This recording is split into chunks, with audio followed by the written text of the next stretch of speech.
Salut la team, j'espère que vous allez bien. Dans la vidéo du jour, nous allons aborder les pots 3 bêtes, et particulièrement les pots 3 bêtes hors de position.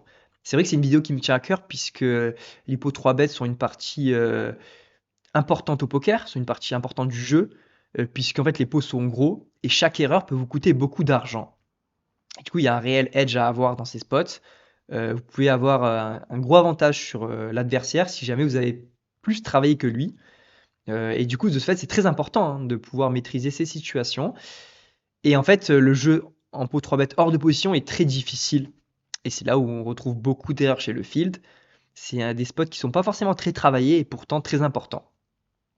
Donc dans cette vidéo, j'ai fait une sélection de mains dans différents spots possibles, voilà, un panel de différentes situations, pour que vous tout simplement vous puissiez progresser, vous puissiez comprendre ma logique, vous puissiez étoffer votre thinking process et faire moins d'erreurs possibles. Donc notamment, en fait, cette vidéo va s'articuler sur différents points, notamment en fait les sizing au flop. Voilà, est-ce qu'il faut avoir des gros sizing, est-ce qu'il faut avoir des petits sizing, est-ce qu'il faut avoir des checks. Notamment sur un point très important, c'est protéger sa range hors de position pour pas se faire exploiter. Voilà, l'idée générale, c'est que si vous checkez certains spots, ça va être facile pour l'adversaire de vous bluffer. Et l'idée, c'est d'avoir aussi des mains fortes qui check pour pas vous faire trop exploiter. Et ensuite, c'est voilà aussi une notion de bloqueur sur quelle main, avec quelle main continuer à barrel, quelle main faut-il give up. Voilà, et plus généralement, tous les pots 3 bêtes. Donc, pour ce faire, nous allons commencer par un spot classique, un bouton contre small blind, 50 blind deep. Je le couvre, c'est en début de tournoi, en KO. Ici, c'est une main qui peut se flat, qui peut se 3 bêtes. L'intérêt de ce flat, c'est que vous allez dominer des mains comme Dame 2 suité, 10 et 4 suité. Après, voilà, c'est toujours difficile à jouer. Mais voilà, flat, c'est tout à fait OK. Seulement, voilà, il faudra maîtriser un petit peu certains spots particuliers, notamment avec ces mains-là. Étant donné que notre range est beaucoup plus compact, il y a des boards où il faudrait donc, des fois, au flop, notamment les boards 10 high, qui, voilà, c'est des stratégies assez compliquées. C'est pour éviter que le joueur bouton check back trop souvent. Mais bon, après, si vous faites des erreurs et que le joueur aussi en fait aussi, ça se compense plus ou moins. Donc flat, c'est tout à fait OK. Mais 3 bêtes a aussi de l'intérêt, hein. L'intérêt, c'est de lui faire fold beaucoup de mains, c'est de faire grossir un pot. Alors certes hors de position, mais comme vous couvrez le joueur en KO, ça peut être toujours intéressant. Et en plus, voilà, c'est des fois plus facile à jouer aussi un pot 3 bêtes. Donc nous allons voir ça ensemble. Le joueur décide de défendre. Et là, le premier spot, c'est un spot classique. Voilà, c'est un spot classique parce que c'est roi 7-7 Rainbow. Donc là, la question, c'est toujours en fait ce qu'il faut se demander, c'est quelle est la range adverse. Là, c'est vrai dans toutes les situations, mais particulièrement en pot 3 bêtes parce que vous allez jouer une range contre une autre range. Et en fait, c'est ça qui va faire toute la stratégie en fait. C'est-à-dire que selon les combos qu'il a, vous allez pouvoir adapter votre stratégie et vos sizing. Donc ici, est-ce qu'on a un avantage de range sur ce board? Bah bien sûr, parce que nous avons tous les overpairs, nous avons les As-Roi. Il n'a pas vraiment beaucoup plus de 7x que nous, un petit peu peut-être, mais en fait, la range de small blind ici, normalement, est bien constituée et constituée de beaucoup de 7x suités, hein, même comme 9 et 7 suités que vous pouvez avoir. Donc la question à se poser sur ce board, c'est est-ce que déjà, vous avez envie de bet beaucoup ce board ou non? Donc je vous laisse réfléchir un peu à cette situation-là et à ce spot. Donc pour ce faire, pour savoir si vous allez bet beaucoup ou pas, c'est est-ce que c'est un board très connecté? Non, c'est un board très sec. Donc vous pouvez bet a priori beaucoup parce que vous avez un avantage de range, parce que vous êtes content de faire fold quelques auto-folds chez lui, hein, des mains comme, je sais pas, dame 8 de cœur par exemple. Donc bet avec toute votre range peut être intéressant. Et en général, quand vous allez miser avec toute votre range, ça va être plutôt du coup un petit sizing. C'est pas vrai tout le temps, il y a des boards comme, je sais pas, par exemple peut-être 9 de 2, des boards très secs, où le joueur a vraiment air, et vous pouvez bet cher avec toute votre range. Mais ici, l'intérêt est juste de faire small, permet en fait de lui faire fold quelques mains. Vous avez quand même beaucoup de mains, donc juste faire un petit sizing. C'est très simple et ça marche, très efficace. Donc bet un petit sizing de 1 quart. Le joueur colle. Et maintenant, la turn est intéressante puisque c'est une brique. Donc la question de continuer turn dépend, comme je vous l'ai dit au flop, de sa range également. C'est qu'est-ce que vous cherchez à faire fold. Là, vous êtes en bluff. Donc qu'est-ce que vous cherchez à faire fold. Ici, il a des rois, bien sûr. Mais il a aussi des pocket pairs, des flottes comme des dames valet, notamment dame valet de trèfle, dame valet de carreau, des as valet, des As-10, toutes ces mains-là peuvent potentiellement fold, même peut-être des PP s'il est un peu tight. Du coup, c'est vrai que faire un deuxième barrel peut être intéressant pour faire fold des PP, des As-6 suités, comme As-5 de pique, tout ça. Au final, vous allez faire fold beaucoup de mains. Maintenant, c'est est-ce que vous avez un bon combo à le faire? Est-ce que vous avez un bon combo pour bluff?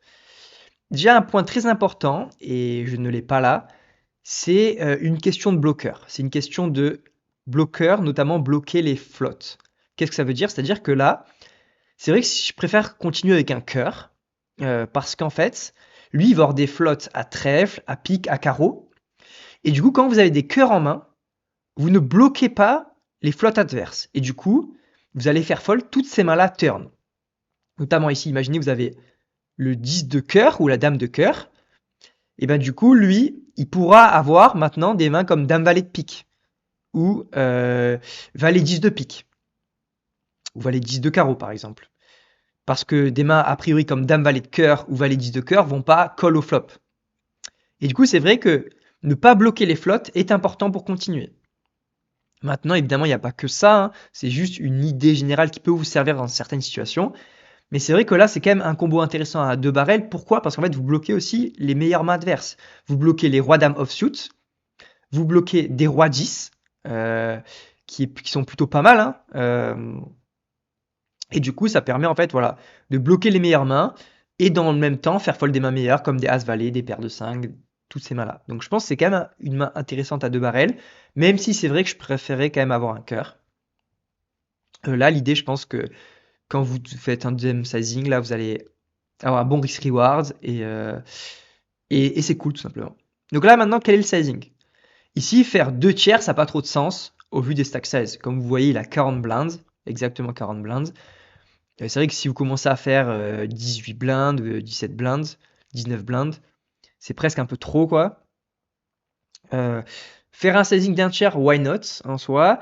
Mais je pense qu'en vrai, vu les stack size, faire un sizing de mi-pot, c'est un peu le sizing parfait, en fait. Parce que quand vous allez faire mi-pot ici, ça va faire un petit peu un sizing, ce qu'on appelle géométrique, c'est-à-dire que pour le mettre à all-in river, il faudra encore faire mi-pot river. Et c'est souvent une stratégie qui marche bien, en général, puisqu'en fait, ça met indifférent plein de mains chez lui. Il y a plein de mains qui seront dans un spot chiant, c'est-à-dire qu'ils vont hésiter entre call ou fold. Et c'est là que les joueurs peuvent faire beaucoup d'erreurs. Et du coup, je pense que faire mi-pot ici, ça permet de mettre une pression maximum chez plein de mains sans pour autant vous commit, tout simplement. Donc c'est pour ça que juste faire mi-pot de barrel, c'est intéressant. Voilà. Par contre, si vous avez des mains comme As-10 ici, il y a moins d'intérêt à deux barrels, c'est-à-dire que vous bloquez encore plus les mains que vous cherchez à faire fold, des As-6 par exemple, et vous êtes devant certaines mains, et en plus vous bloquez encore moins de mains fortes. Donc du coup, voilà, essayez de bien choisir vos combos. Dans ce premier spot, nous avons vu une situation classique au flop de c-bet small, je pense que tout le monde le fait à peu près, mais de deux barrels un petit peu moins intuitifs, parce que en fait c'est sur une brique, qui est pourtant intéressant puisqu'en fait ça fait fold plein de mains. Et là maintenant, nous allons voir une deuxième situation, c'est après un c-bet small, un deuxième barrel sur une turn qui avantage notre range, parce que ça peut aussi arriver. Donc là, c'est le même spot, SB contre bouton, mais nous sommes sans blind deep. Nous sommes sans blind deep, voilà, il a 95 blindes, si on voit bien, c'est vrai qu'il y a ma tête à côté, mais... donc il a 95 blindes, j'essaie de 3 bet 3 valet off, pareil, c'est un combo qui peut se 3 bet à une certaine fréquence. C'est vrai que j'ai fait pas cher ici, j'aurais dû même faire un peu plus cher aussi deep. De manière générale, voilà. 4x, c'est un peu la règle générale hors de position. Et plus vous êtes deep, plus il faudra faire un peu plus cher. Sinon, c'est trop facile pour lui, en fait, pour défendre des mains et vous own parce qu'il sera en position. Et quand vous êtes moins deep, il faudra faire moins cher. Donc c'est vrai que là, j'aurais pu faire un peu plus cher, mais bon. Donc sur ce flop, Dame 9-4, flush draw, c'est quand même important de se poser la même question. C'est est-ce que, déjà, c'est un board sec ou connecté, premièrement. Et quelle est sa range? Donc déjà, je pense que c'est un board plutôt connecté ici, hein, parce qu'il y a plein de draws, des valets 10, des gutshots, tout ça. Et du coup, de ce fait, c'est vrai que si vous commencez à miser toute votre range, il va pas fold beaucoup de mains. Et en plus, comme c'est un board très connecté, il y a des mains qui ont envie de faire cher à votre place ici. Quand vous avez une main comme paire de rois, paire d'as, ça bloque pas les dames. C'est vrai que c'est cool de faire grossir le pot maintenant, avant que ça change trop, de prendre un maximum d'argent avant que le run-out vous soit défavorable.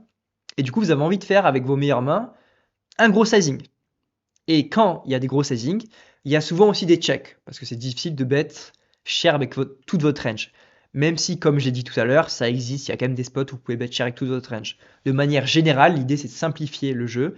De manière générale, quand vous avez des gros sizing, c'est qu'il y a des checks. Et quand vous avez envie de bet range, c'est parce que vous allez bet toute votre range avec un petit sizing. Donc là, ici, d'une, c'est un board connecté. De deux, il y a des mains qui ont envie de faire cher.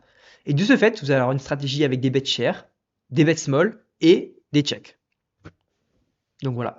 Donc ici, voilà, une main comme paire de valet, par exemple, pourrait bet, mais pourrait aussi check. Parce que vous n'avez pas 3 streets de value, parce qu'en fait, vous avez envie de contrôler, entre guillemets, la taille du pot. Donc là, ça, c'est un faux argument, mais pour comprendre l'idée, ça peut être utile de penser à ça. Et voilà, et tout simplement parce que voilà, même des mains comme As-Roi peuvent check, des As-X peuvent check, 9X peuvent check, vos pires dames peuvent check, et parce que vous êtes hors de position tout simplement. Donc ici, typiquement, Roi Valet Off, c'est une main qui pourrait bet cher. C'est vrai que moi j'ai décidé de bet small également, parce que j'avais pas de pique. Voilà, j'estime que si je bet cher ici, c'est peut-être mieux avec un pique, mais pourquoi pas, hein, pourquoi pas bet un peu cher, pourquoi pas bet cher en fait avec aussi des flush draw, notamment des nuts flush, des mains comme As-X de cœur, pourquoi pas As-5 de cœur par exemple. L'idée c'est d'avoir en bluff soit des mains qui peuvent assumer un raise, donc notamment des mains très fortes, ou des mains qui, si jamais vous faites raise, vous vous en foutez, vous allez folder. Tout notamment si vous avez As-5 de cœur, si vous faites raise sur un gros sizing, ce qui va très peu arriver, mais qui peut arriver, dans tous les cas, vous n'avez pas une grosse décision, vous allez juste folder. Donc là, ici, j'ai décidé de faire small. Il colle. Et là, la turn est intéressante parce qu'en fait, c'est un as. Et là, du coup, en fait, un as avantage forcément ma range parce que j'ai plus d'as que lui, parce que ma range est plus compacte que la sienne. Et de ce fait, en proportion, j'ai plus d'as que lui. Et comme cette carte avantage ma range, en général, vous allez pouvoir continuer avec quasiment toutes vos mains. Quasiment toutes vos mains. Et ici, l'intérêt, c'est quoi? C'est de continuer pour essayer de lui faire fold. Peut-être des 9x, peut-être des pp, peut-être des flottes à base de valet x suité, par exemple. Toutes ces mains-là. Donc l'idée, c'est de faire quand même un gros sizing pour lui mettre un max de pression. Aussi, un gros sizing, c'est quand même intéressant parce que c'est assez logique par rapport à son stack restant. Il lui reste 80 blindes. Vous allez faire 2 tiers turn. Ça lui met une pression convenable par rapport à son stack sans trop vous commit. C'est un sizing qui est tout simplement cohérent. C'est un board double flush draw. Donc, c'est vrai que faire small peut exister, mais c'est un peu moins intuitif, quoi. Là, ici, vous voulez quand même mettre un max de pression. Donc, vous allez faire cher. Avec, je pense, une bonne partie de votre range. Et la river, maintenant, c'est un 8 de pique. Et là, la question, c'est est-ce qu'il faut continuer ou pas? Ici, vous pouvez faire tapis. Pourquoi pas? Ça a de l'intérêt. Block bet existe, en théorie, mais c'est une strat compliquée. Je pense que ici, pour simplifier le jeu, vous allez avoir peut-être beaucoup de tables. Alors, une stratégie de block bet, je ne vous le conseille pas. Ici, je vous conseille juste de faire tapis ou folder, ou give up tout simplement. Check folder. Ou check call aussi avec certaines mains. Mais ici, du coup, si vous checkez, c'est pour check fold. Et ici, en fait, c'est une question de bloqueur, c'est-à-dire que vous bloquez aucune flush. Ici, je pense que quand j'ai envie de faire tapis avec cette main-là, j'ai vraiment envie d'avoir un pic. Donc du coup, je vais avoir une strat simple de give up ce combo-là et de continuer avec un pic. Donc si j'ai un valet de pique ou un roi de pique, je vais faire tapis. Ici, j'ai vraiment envie de bloquer des mains comme valet 10 de pique, roi valet de pique, as valet de pique, as 8 de pique. Bon là, j'ai pas de 8 en main, mais vous avez compris. Bloquer les flushs. Donc ici, j'essaie de give up. Et je pense que c'est aussi important de savoir give up quand les pots sont gros. Parce que les joueurs en face, ils vont vous call aussi avec plein de mains. Et là, en fait, vous avez perdu que 37 blindes, 36 blindes. Alors que si vous faites tapis, vous pouvez perdre 60 blindes de plus potentiellement. Donc, sélectionnez bien vos combos. Donc, si j'ai essayé de give up, il avait As-Valet. Donc, c'est une main a priori qui aurait call, je pense. Et donc, je perds le minimum.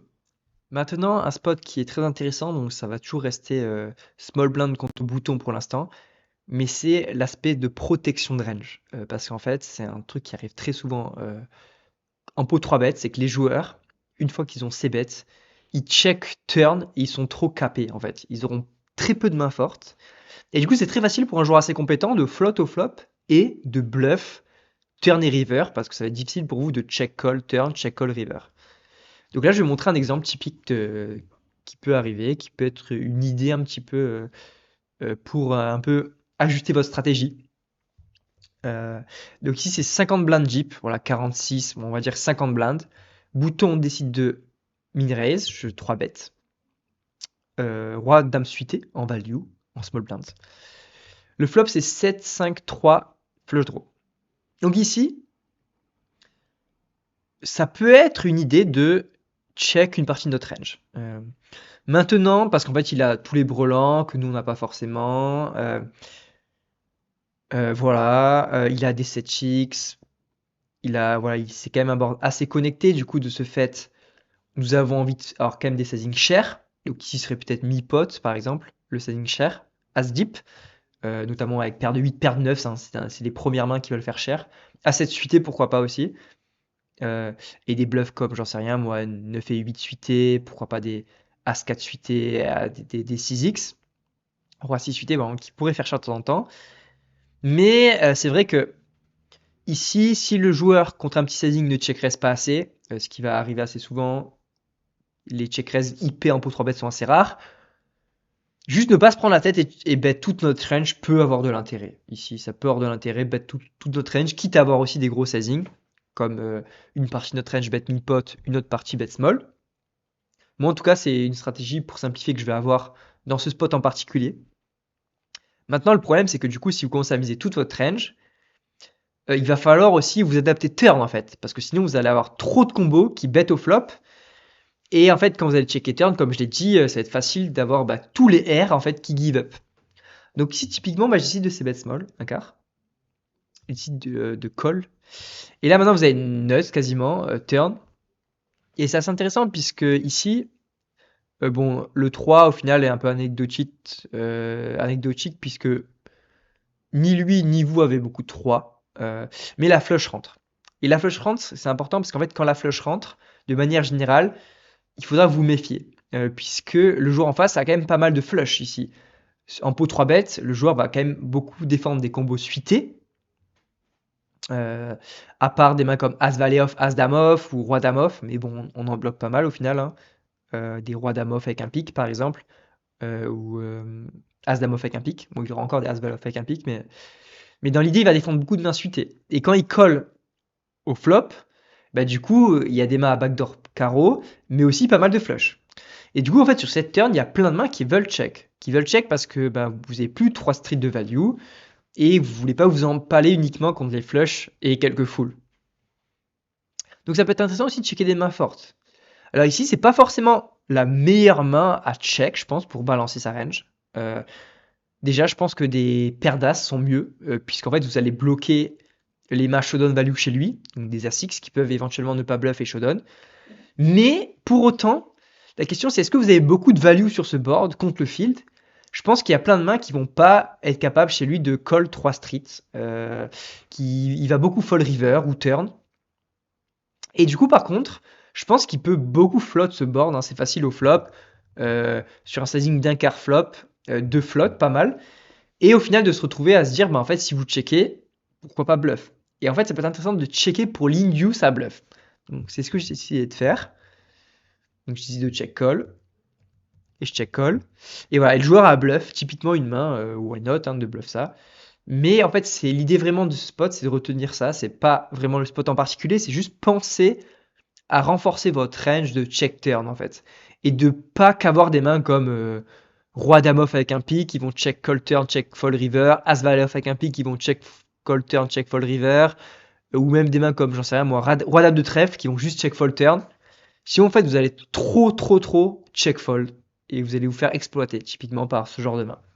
Donc maintenant nous allons voir un pot 3 bêtes un peu différent, puisque j'open au low jack As Dame offsuit sur le purple, et hijack décide de 3 bêtes. Donc déjà ici sur des petites limites, attention, c'est vrai que les 3 bêtes hijack contre low jack ou low jack contre big blind sont très souvent value oriented, et donc je vous invite à être très tight pour vos défenses. Maintenant sur des plus hautes limites, il faut savoir que ici en tant que hijack aussi jeep, il devrait, en théorie en tout cas, avoir très peu de flats. puisqu'en fait, sinon, en fait, il va trop se faire squeeze par tout le monde. Et il devrait jouer sa range surtout en 3 bêtes ou fold, avec quand même quelques flats, il y a quelques combos suités notamment, quelques as suités, quelques PP qui sont ok de flats. Mais une bonne partie de sa range en tout cas devrait 3 bêtes. Donc ici, il faut quand même être tight, hein. Je suis hors de position, nous sommes deep. Je pense qu'ici ça va être mon bottom de range de flat en As-Dame offsuit. As-Valet offsuit, je vais plutôt 4 bêtes ou fold. Et globalement, je vais défendre beaucoup de mains suitées. Je vais avoir très peu de mains offsuit dans ce spot. Vraiment, As-Dame off, c'est un peu un des seuls combos offsuit que j'ai. Des fois, Roi-Dame off, j'imagine, mais très peu de combos offsuit. Puisque As-Roi, je vais 4 bêtes. Donc j'hésite de défendre.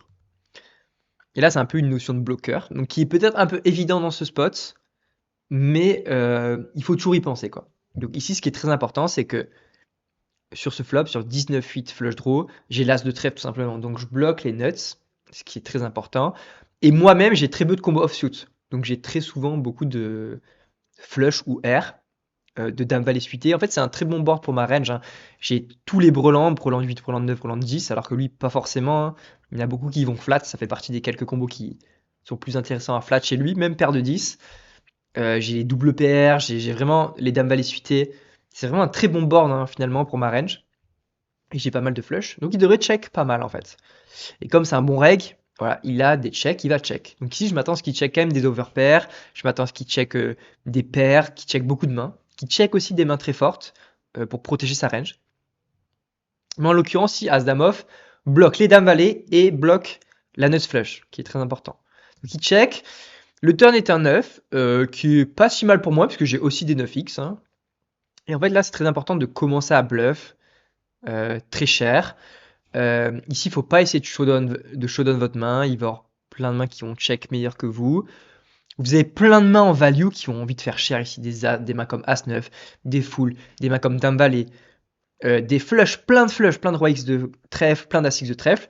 Il faut que vous ayez des bluffs. Sinon, bah, ça va être trop facile pour lui de tout fold. Et du coup, c'est un des meilleurs combos à bluff, tout simplement. Donc j'hésite de bluff. Et je pense que j'ai fait une erreur d'ailleurs. Je pense que je devrais faire même plus cher encore, étant donné que c'est difficile de tout prendre quand vous faites 2 tiers ici. Ici, j'ai envie de jouer pour les stacks. River, j'ai envie de tout lui prendre en value. Et donc je pense que faire pot est mieux ici. Voilà, pour faire grossir le pot, pour pouvoir faire all-in plus facilement river. Donc voilà, peut-être petite erreur. Mais ce qui est important en tout cas, c'est de faire un gros sizing ici, très important. Et vous avez des bonnes propriétés puisque vous bloquez les nuts adverses. Puisqu'une main comme nuts flush ici, chez lui, devrait en tout cas en théorie check une partie du temps au flop. Peut-être que ça arrive pas, mais en tout cas, ça nous permet aussi nous d'avoir beaucoup d'équité contre des mains comme paire de roi par exemple, puisqu'ici nous jouons les valets, nous jouons les 7, juste les valets pardon, les as et les trèfles, surtout les trèfles. Voilà, et la river c'est une brique. Et là je pense qu'il n'y a que un sizing, j'ai envie de me polariser au maximum et c'est all-in. Et voilà, et je pense que c'est très important de faire all-in ici. Et il est dans une situation très difficile même avec ses overpairs. Hein. Imaginez la paire de dames ici, la paire de rois, même paire d'as sans trèfle. Il faut qu'il se rende compte c'est qu'il bat qu'un bluff. Et du coup, quels sont mes bluffs? Étant donné que j'ai peu de combos offsuit, ben, j'ai de temps en temps roi dame avec un trèfle, de temps en temps as dame avec un trèfle. Donc ça fait quand même quelques combos. Hein. Mais maintenant, est-ce que je vais faire ça avec mes bluffs? Voilà, c'est vraiment un spot délicat pour lui. Parce qu'en value, évidemment, ce sera facile hein, pour moi quand j'ai dame valet, quand j'ai un flush, une flush, quand j'ai un full, quand j'ai as 9 suité de jam. Et du coup, voilà, très important de le faire aussi en bluff, notamment dans les spots assez under bluff. Voilà. Ici, je dis pas forcément que c'est un spot assez under bluff, mais je dis juste que c'est un combo très important à prendre et que qui gagne beaucoup d'argent. Et voilà, il décide de fold, donc plutôt une bonne opération. Maintenant, un autre spot très intéressant qui reste dans le thème de savoir protéger sa range, je pense que c'est très important en tant que hors de position en pot 3 bêtes. Donc c'est un spot bouton contre small blind. Voilà, c'est le truc le plus fréquent, hein, parce que bouton va open beaucoup de mains, et de ce fait, nous, en tant que small blind, ben, ça devient intéressant de 3 bêtes. Donc j'hésite de 3 bêtes à suite off. Ici, nous sommes exactement 40 blindes d'IP effectives. Je sais pas si on voit bien avec ma tête. Normalement, je me suis arrangé pour qu'on voit un peu mieux. Ici, je commence à vouloir un peu me polariser. C'est-à-dire que je pourrais un petit peu moins 3 bêtes merger. Il y a des mains ici qui ne veulent pas 3 bêtes fold. Ça serait chiant. Et donc, du coup, c'est un peu mieux d'avoir des mains un peu moins fortes qui peuvent 3 bet fold sans problème avec des bloqueurs et des mains un peu plus fortes. Voilà. L'idée, c'est de pas avoir une décision chiante quand vous faites 4 bet all-in. Donc ici, ben, c'est une main très cool à 3 bet fold. Hein. Il y a un bloqueur, je fold plein de mains. Et quand il fait tapis, ben, j'ai un easy fold. Donc ça fait partie de mes bluffs. À fréquence, hein, évidemment, c'est 12 combos offsuit. Si vous les prenez tous, ça devient problématique, hein, parce que paire d'as, paire de roi, ça fait en tout 12 combos. Donc rien que As-8, si vous le prenez 100% du temps, ça fait autant de combos que paire d'as, paire de roi. Donc il faudra quand même faire gaffe avec vos combos. Hein. Si vous prenez As-8, As-7, As-9, As-6, vous allez commencer à trop bluff. Et si le joueur est un petit peu malin, il va pouvoir faire tapis avec des pocket pairs, des As-X suités, même des rois X suités, assez facilement. Donc bref, je décide de 3 bêtes. Donc ici, c'est un board roi 9-3 rainbow, c'est très sec. Nous avons un énorme avantage de range. C'est très simple, juste de bet toute sa range small. C'est ce que je décide de faire, je bet un quart range. Peut-être qu'il y a quelques combos contre des joueurs compétents contre lesquels je bet un peu plus cher mi-pot, quelques bluffs, quelques value hands, mais globalement, juste retenez small range, c'est très simple, c'est très efficace. Le bouton décide de call, et la turn c'est un 8. Et maintenant c'est intéressant puisque nous avons fait une paire, nous repassons devant les mains comme paire de 7, paire de 6, paire de 5, paire de 4, des mains comme As-Valet maintenant que nous sommes devant. Donc au final, il n'y a pas trop d'intérêt à bet ici, hein. Vous n'avez pas trop... Vous n'avez pas de value du tout. Et est-ce que vous pouvez faire fold des mains meilleures? Non. Un 9 a jamais fold. Et donc c'est pour ça que c'est intéressant de check ici, de check. Et joueur en face décide de bet. Et là en fait c'est très important, c'est qu'il faut absolument pas fold. Je pense que personne ne fold ici, peut-être, certains, je pense pas. Mais en tout cas il faut s'en rendre compte que c'est un très bon combo à call. Pourquoi? Parce que déjà bon, vous avez une paire. Vous bloquez des doubles paires qui arrivent turn comme 9 et 8. Ce qui est toujours cool. Parce que c'est des mains qui va value sinon. Et il devrait normalement value des 9x, mais peut-être que tout le monde le fait pas. Ou alors qu'une partie du joueur bet turn un 9x pour check back river. Et en fait aussi, un deuxième point très important, c'est que vous avez un as. Et de ce fait, comme j'avais dit dans un des spots précédents, vous bloquez les mains showdown value qu'il peut avoir, qui n'ont pas envie de bluff chez lui, comme As-Dame, As-Valet. Et du coup, il est plus susceptible d'avoir une main comme Dame-Valet, une main comme Dame-10, toutes ces mains-là qui peuvent bluff. Ici, c'est vraiment beaucoup mieux d'avoir une main comme As-8 que Dame-8 pour bluff catch. Pas forcément, pas du tout, parce que Dame-8 c'est moins bon que As-8. C'est le même bluff catch, hein. Vous battez exactement les mêmes mains, parce qu'il va pas bluff une main entre les deux. Il va pas bluff Roi 8 par exemple. Il va pas se value cut du moins avec Roi 8. Mais juste parce qu'en fait, voilà, vous bloquez pas les bluffs. Donc, du coup, très bonne main à call. Et river, donc la river elle est pas top parce que ça fait rentrer des flushs. Mais c'est pareil ici, il faut se rendre compte que c'est très facile pour lui de bluff deux fois en fait, une fois que vous avez check turn. Vous avez trop de mains faibles, des mains comme paire de dames, paire de valet, paire de 10, des 8x, des mains comme as-dame. Toutes ces mains-là, c'est très facile pour lui de les bluff maintenant.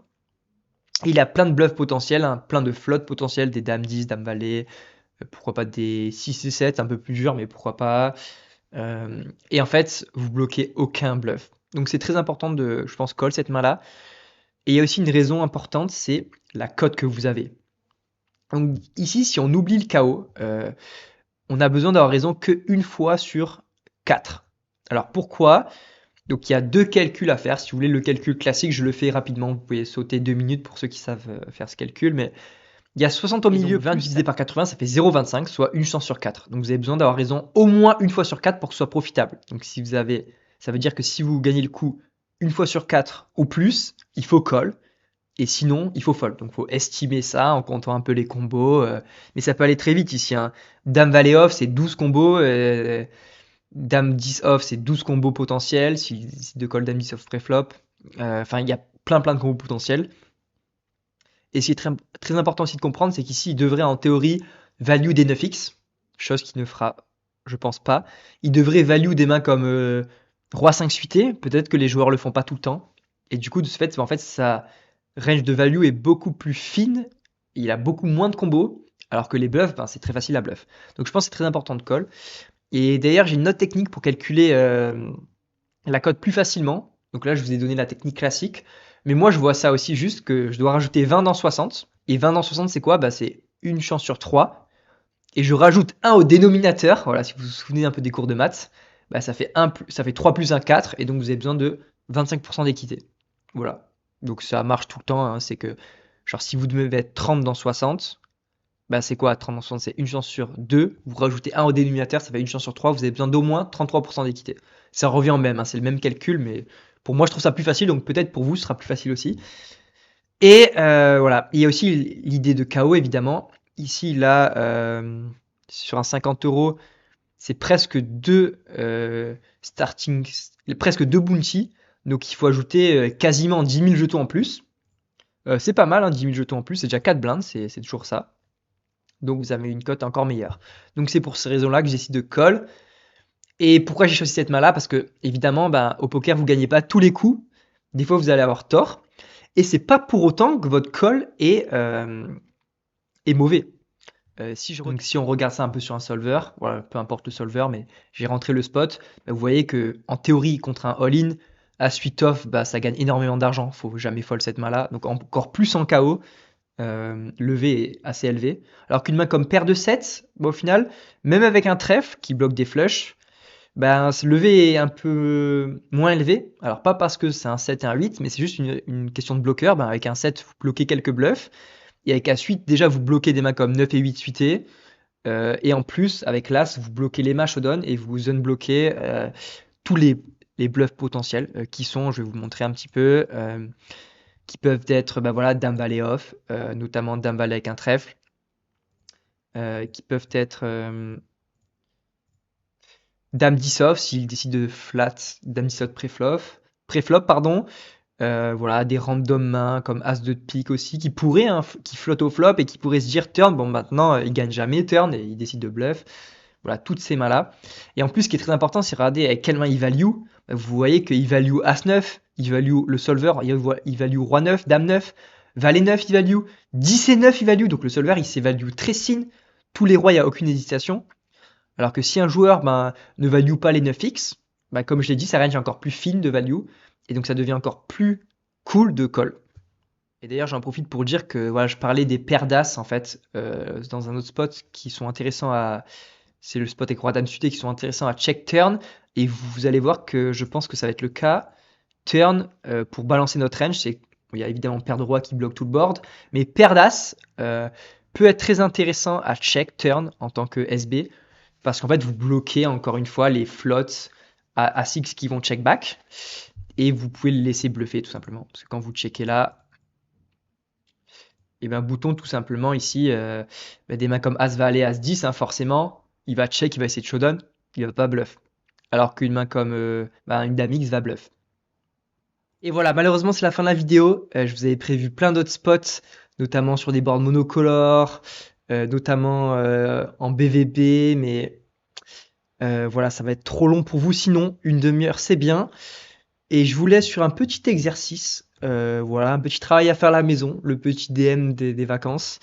Ici, je décide de 3 bêtes, SB contre cutoff. Et là, j'ai une stratégie originale, c'est que je décide de faire all-in directement au flop 2x spots.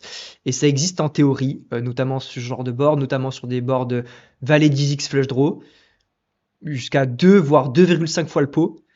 Et je vais vous demander pourquoi vous pensez que c'est possible, quel est l'intérêt de ça. Voilà, essayez d'y réfléchir.